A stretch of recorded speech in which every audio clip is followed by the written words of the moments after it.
Good morning, dear students. Let us start our next semester, your fourth semester, with spectroscopy. Have you heard of the spectroscopy? Normally, the spectroscopy it is used for determining the structure of molecules and used for determining the structure of atoms and molecules. Used for determining the structure of atoms and molecules. So using this spectroscopy itself, we are determining or identifying the structure of a particular atom or a molecule. That is, for example, ammonia. It has got a pyramidal structure. Then water molecule, it has a V-shaped structure. So these structures are determined with the help of spectroscopy.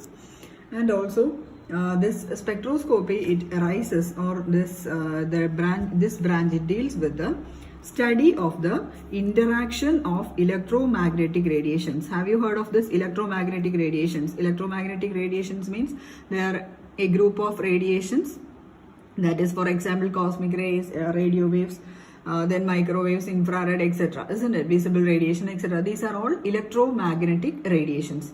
And when these electromagnetic radiations interact with any matter, or any when these electromagnetic radiations interact with matter, means it can be in the solid form or in the liquid form. Okay, and when these electromagnetic radiations interact with this matter, what happens? A spectrum will be produced. So the spectrum will be produced, and this spectrum, it can be dark lines or it can be bands. Okay, the spectrum will be very bright lines, in the form of very bright lines, or it can be in the form of bands. Okay, so this type of interaction of electromagnetic radiations with matter, it is called as the study, it is called as spectroscopy. Okay, so with the help of this spectroscopy, normally we are determining the structure of so many complex compounds. For example, in phytochemistry, that is from plant extracts, so many chemical compounds are there in these plant extracts, isn't it? So we can identify the functional groups present in that particular plant extract or leaf extract, whatever it may be. Okay, so we can identify the functional group, we can identify the hydrocarbon chain present in that compound, we can identify the elements present in that particular compound, etc. So with the help of the spectroscopy, we are identifying all these things which are present in an organic compound or in an inorganic compound, whatever it may be. Okay. So simply saying, the spectroscopy is used to identify the structure of atoms as well as molecules. And second one, spectroscopy, it is the study of interaction of electromagnetic radiations with matter. Okay. See, normally what happens is that there are different energy levels for an atom or for a molecule. So these are some of the different energy levels. Let it be E1, then E2, E3, E4. So when this suppose the atom, it is in the ground state, and when it will be having getting some energy, what happens? It will be excited to the next higher energy level. That means this atom will be absorbing some energy and will be excited to the higher energy level. And again what happens is that after exciting to the higher energy level, that is to E2, sometimes it will be returning back to the ground state, that is the transition from E2 to E1. Okay, so while it is back to the ground state, what happens is that some energy will be released, isn't it? Some energy will be released or some energy will be emitted. Okay, so here if the atom, it is absorbing some energy, it will be excited to the higher energy stage, and if it is emitting, or when it reaches back to the ground state, it will some radiations will be emitted. So what happens is that the energy difference between these two states will be equal to E2 minus E1, and also the energy released or emitted, or the energy absorbed, it is quantized, isn't it? The energy released or absorbed, it is quantized, and we can say that this E2 minus E1, the difference of the energies between the two energy levels, it will be equal to h nu. Okay. Therefore, we can say that nu is equal to E2 minus E1 divided by h. Okay. So in this way, we can calculate the frequency of that particular radiation emitted or absorbed. Okay. So then the next is the line spectrum or the atomic emission spectrum. Line spectrum or atomic emission spectrum. Line spectrum or atomic emission spectrum. See here, this line spectrum means see, normally if we are taking a spectrum, sometimes the spectrum will be having bright lines. You all know the spectrometer, isn't it? So this is this spectrum, it will be having bright lines, and these bright lines, they are produced by the interaction of the electromagnetic radiation with atoms. So if the electromagnetic radiation are interacting with the atoms of a particular substance, a very bright lines are produced, and this type of spectrum we can call it as the line spectrum or atomic emission spectrum. So it is atomic emission spectrum because it is produced by the interaction of electromagnetic radiation with atoms. Okay, or we can say it is line spectrum because very bright lines are produced, and the bright lines are somewhat closely spaced. Okay, so this is called as a line spectrum or atomic emission spectrum. It is very important. So the bright lines produced as a result of the interaction of electromagnetic radiations with atoms, it is called as the line spectrum or atomic emission spectrum. Hope you are clear. Then the next one we can see the molecular spectrum. Again, molecular spectrum. Molecular spectrum means, again, what happens here, it is the interaction of electromagnetic radiations with molecules. Okay, it arises due to the interaction of electromagnetic radiations with molecules. And also here, this in molecular spectra, there are different types are there, or they have different energy levels. This molecular spectra has got different energy levels, and this energy levels are normally they are the rotational energy level, then vibrational energy level, and the electronic energy levels. Okay, so these are some of the energy levels in molecular spectra, and as a result of the rotational energy level, or if the transition it is between the rotational energy levels of a particular molecule, there arises the rotational spectra. Okay, so if the transition it is between the different rotational energy levels, there arises the rotational spectra, and if the transitions it is in between the vibrational energy levels, it is called as the vibrational spectra. And if it is between the electronic energy levels, what happens? It is the electronic spectra. Electronic spectra. Okay. So these are the different energy levels of molecular spectra. Molecular spectra arises due to the interaction of electromagnetic radiations with molecules, and also different energy levels are there in molecular spectra: rotational, vibrational, and electronic energy levels. And again, they arise as a result of the transitions in those particular energy levels. Different spectra will be arising. Okay. Next is the absorption spectra. So we have seen this line spectra or atomic emission spectrum. Then another category, that is the absorption spectra. So absorption spectra means it is the absorption spectra. Absorption spectra means this absorption spectra, it is they are dark lines. Okay. Already we have seen the line spectra, it will be having very bright lines, but in the case of this absorption spectra, it will be having dark lines, and this dark lines, it is due to the absorption of radiation.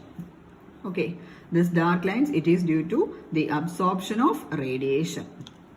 So that is the absorption spectra. That means when this electromagnetic radiation it is passed through a solution or a solid form, what happens? Some of the energy will be absorbed by the molecule and it will be excited, and some of the energy will be absorbed and some of the electromagnetic radiations will remain as such, or it will not be used up. So the radiations which are absorbed, that give rise to this dark spectra or dark bands. Okay, so this dark bands produced as a result of the absorption of radiation, it is called as the absorption spectra. Next we can go through some of the characteristics of electromagnetic radiation. There is no sense in teaching this characteristics of electromagnetic radiation for you, mainly for the physics students. You have already studied all these things, and I think sometimes you might have done your practicals also in this spectrometer, isn't it? I hope it is like this. So some of the, anyway, I will be saying the characteristics of electromagnetic radiations also, and also this, according to Clerk Maxwell, this he proposed that the light will be propagating in the form of waves, isn't it?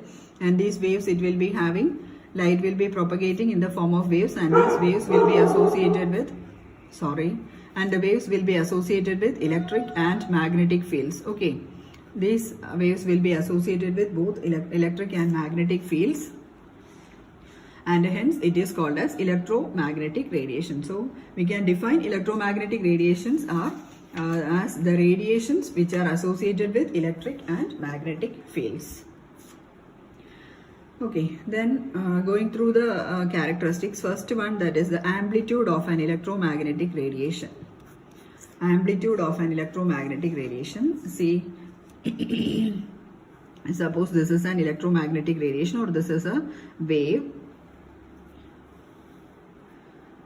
See, this amplitude means it is the height of a crust. Height of a crust or depth of a trough.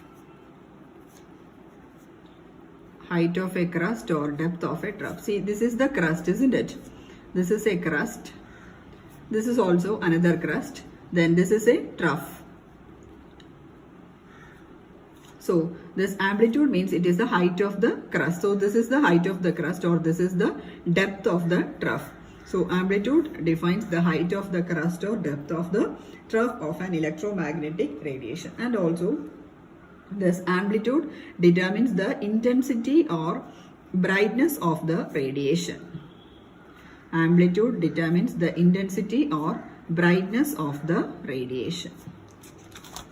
So that is amplitude. Then the next one, that is the wavelength. Wavelength. Here wavelength means it is the distance between two adjacent crusts. That is this distance. This distance gives the wavelength. These are the two adjacent crusts, and these are two adjacent troughs, isn't it? These are the two adjacent troughs, and these are the two adjacent crusts. So the distance between two adjacent crust or trough, it is called as the wavelength. So this distance, it is called as the wavelength. Distance between two adjacent crust or trough, that is called as the wavelength. Usually wavelength, it is expressed in centimeter, meter, then nanometer, angstrom, etc. Angstrom, it is 10 raised to minus 10 meter. 1 angstrom is equal to 10 raised to minus 10 meter. 1 nanometer is equal to 10 raised to minus 9 meter. Okay. Then the next one, that is the frequency. Frequency, it is denoted by nu. Wavelength, it is denoted by lambda. Okay. Amplitude, it is denoted by A, small letter A. Amplitude A, wavelength lambda, and frequency nu. See, frequency means it is the number of waves passing through a particular point in 1 second. Number of waves passing through a particular point in 1 second, that is called as the frequency. See, suppose we are considering this point. So the number of waves passing through this particular point in 1 second gives the frequency of that particular radiation. So frequency, it is usually expressed in hertz. 1 hertz is equal to 1 cycles per second. 1 cycles per second. Then the next is the velocity. Velocity. So velocity, it is the distance traveled by a wave in 1 second, and velocity, it is denoted by the letter C. Velocity, it is the distance traveled by a wave in 1 second. That gives the velocity. And usually the velocity of all the electromagnetic radiations, it will be equal to the velocity of light, that is 10 raised to 8 meter per second. So all the electromagnetic radiations will have the same velocity, but they differ but they differ in their amplitude or such things, okay, or wavelength. Okay, so velocity, it is the distance traveled by a wave in 1 second. Then the next is the wave number. Wave number, it is denoted by nu bar, and also wave number, it is the reciprocal of wavelength. Reciprocal of wavelength, or nu bar is equal to 1 by lambda. Okay, nu bar is equal to 1 by lambda. Wave number nu bar, it is the reciprocal of wavelength. Nu bar is equal to 1 by lambda. Then the next one, that is the relation between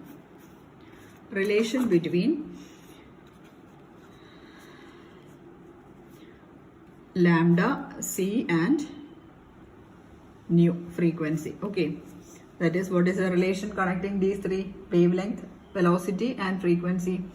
C is equal to nu lambda. The relation is C is equal to nu lambda. Okay, velocity is equal to wavelength into frequency. That is the relation between these three. These all you know. Okay, so next is the electromagnetic spectrum. Electromagnetic spectrum. What is an electromagnetic spectrum? It is the arrangement of electromagnetic radiations in the increasing order of wavelength, or in terms of frequency. Okay, the arrangement of electromagnetic radiations in terms of wavelength or in terms of frequency, that is called as the electromagnetic spectrum. So here I will be writing the electromagnetic radiations in the increasing order of wavelength. Okay, so the first radiation, that is cosmic rays. Here lambda is increasing in this manner. Okay, cosmic rays, then gamma rays, then X-rays, then UV, then visible, then infrared radiations, then microwaves, then radio waves. So this is arranged in the increasing order of wavelength. So the one which has got the maximum wavelength is radio waves, and one which is having the minimum lowest wavelength or the least wavelength, that is the cosmic rays. So this, in the electromagnetic spectrum, the electromagnetic radiations are arranged in terms of lambda or wavelength or frequency. So in the increasing order of wavelength, the first one is cosmic ray, gamma ray, X-ray, UV, visible, infrared, microwaves and radio waves. And this is in terms of increasing order of wavelength. And if you are moving like this, it will be in the form of increasing frequency. Okay, so this is increasing wavelength and this is increasing frequency.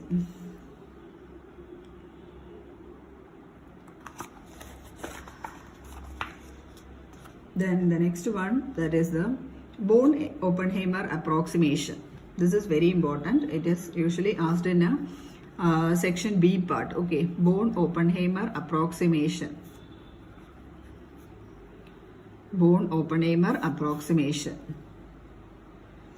So here in this Born-Oppenheimer approximation, we are discussing the spectra of molecules, that is the molecular spectra. Molecular spectra we already had seen, that is the molecular spectra, it arises due to the interaction of electromagnetic radiations with molecules, isn't it?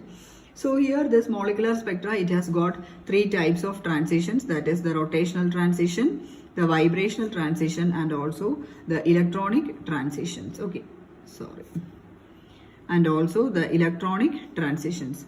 And also here, according to Born-Oppenheimer approximation, the total energy of a molecule, it will be equal to the sum of all these. Okay, the total energy will be of a molecule will be equal to translational energy. The total energy of a molecule will be equal to the sum of the translational energy plus rotational energy, plus rotational energy plus vibrational energy plus electronic energy. electronic. Okay, the total energy of a molecule, according to Born-Oppenheimer approximation, the total energy of a molecule will be equal to the sum of the translational energy, rotational energy, vibrational energy, and electronic energy. And also in all these cases, the rotational, vibrational, and electronic energies, they are quantized. These three energies are quantized. And also in the case of translational energy, it is negligibly small. Okay, the translational energy, it is negligibly small, and so we can neglect this translational energy, and thus Born-Oppenheimer approximation, according to Born-Oppenheimer approximation, the total energy E of a molecule will be equal to the sum of the rotational energies, that is E rotational plus E vibrational plus E electronic. Okay, the total energy of a molecule will be equal to the sum of rotational, vibrational, and electronic energies of a molecule. And also we can say that E electronic, it will be maximum. Electronic energy will be maximum, or it will be very high. Then comes the vibrational energy, then comes the rotational energy, and then comes the translational energy. The translational energy, it is negligibly small, and this electronic energy, it is extremely high. So according to Born-Oppenheimer approximation, we can neglect this translational energy, and the total energy will be given by the sum of rotational plus vibrational plus electronic energies. Okay, and also this is the order of energies, or the electronic energy will be maximum, then comes vibrational energy, then comes rotational energy, and then comes the translational energy. Okay, so this is Born-Oppenheimer approximation, and this is very, very important. It is usually asked in 2-mark question. Okay, so in the next session we can see the mechanism of interaction of radiation with matter. That is, we have to go through the radio frequency waves, then the microwaves, then IR radiations, then visible and UV. And as a result of all these radiations, interaction of all these radiations with the matter, different types of spectra will be arising. Okay, we have seen this molecular spectra with different energy levels. That is the rotational energy levels, vibrational energy levels, and the electronic energy levels. And these three you have to study in detail. And also you have to calculate the energy of such molecules having rotational, vibrational, and electronic transitions. Okay, so these three you have to study in detail. Rotational transitions or rotational spectra, vibrational spectra, and electronic spectra. Okay, so for today this will be okay. And also you have to write the lecture notes and submit it in our classroom. Okay, thank you.